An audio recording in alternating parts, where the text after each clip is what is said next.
Welcome to Tunacheki's Africa Year in Review. In this series, we will look at all the notable news and events that took place in Africa in 2018. And in this video, we'll go through the 10 most positive African news that happened in 2018. Remember to subscribe and ring the notification bell so that you don't miss any of our African videos. Kenya is joining a short list of African countries trying to develop their own locally made phones. By announcing this, Kenya is undertaking a project similar to those in the Republic of Congo, South Africa and Egypt. Number 10.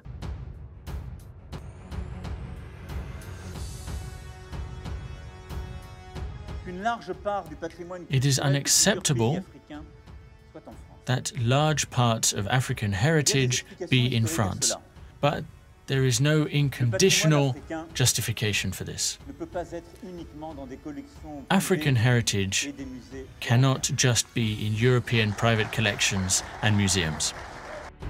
Number 9.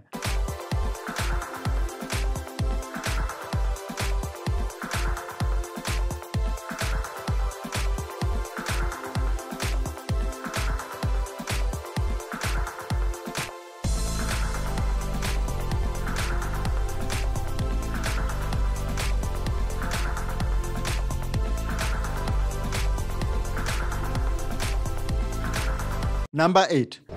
Senegal is set to become the first African country to ever host an Olympic event. The West African nation will host the 2022 Summer Youth Games in its capital Dakar, the new lake city of Diamniadio and the coastal resort of Sali.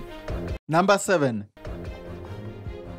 The signature of the peace agreement between the President of Eritrea and the Prime Minister of Ethiopia is indeed an historic event. We have seen a conflict that has lasted for decades, ending, and that has a very important meaning in a world where we see, unfortunately, so many conflicts multiplying and lasting forever. Number 6. South Africa is set to start teaching Kiswahili to its students from the year 2020. South African schools will teach Kiswahili as an optional language, making it the first African language outside South Africa to be offered in class. Number 5. On granting easy visas to all returnees. And that we should give force to the right of abode. I think it's the duty of my government to do both of those things in commemorating of next year. Number 4. Rwanda has become the second African nation to announce a gender-balanced cabinet with 50% of its members as women. The East African nation announced that women now make up half of its slimmed-down 26-seat cabinet. It joins Ethiopia that has also reshuffled its cabinet earlier this week, giving 10 out of 20 positions to women. Our women ministers will disprove the old adage that women can't lead, Prime Minister Abiy Mohammed told Parliament. The two countries go down in history as the pioneers of more inclusive and gender-balanced governments. Number 3.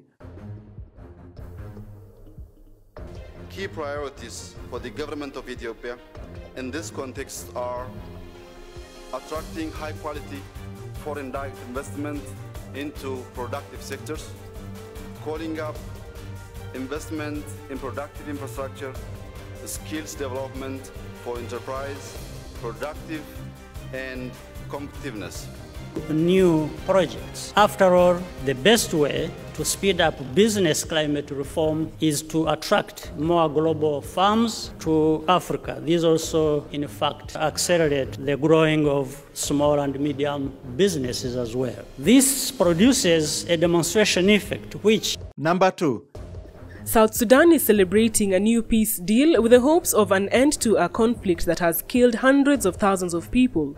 The deal, which is meant to end a civil war that began in 2013, commits President Salva Kiir to sharing power with the rebel groups. Riek Machar, the leader of the country's biggest coalition of rebel fighters, returned to Juba for the first time since 2016 to take part in the ceremony that involved singers, flags and drums staged before regional dignitaries. Number 1. Ethiopia has launched a visa on arrival service for all African travelers effective from November 2018.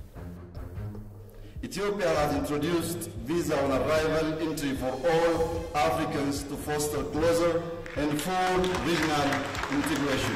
News: Kenya and Mozambique have also signed an agreement to waive a visa for their travelers. Kenyan President Uhuru Kenyatta and his Mozambican counterpart, President Filipe Nyusi, witnessed the signing. Thank you for watching, and make sure to subscribe to get the latest African lists, entertainment, pop culture, and news. And remember to leave your suggestions on topics you'd like us to cover in the comments below.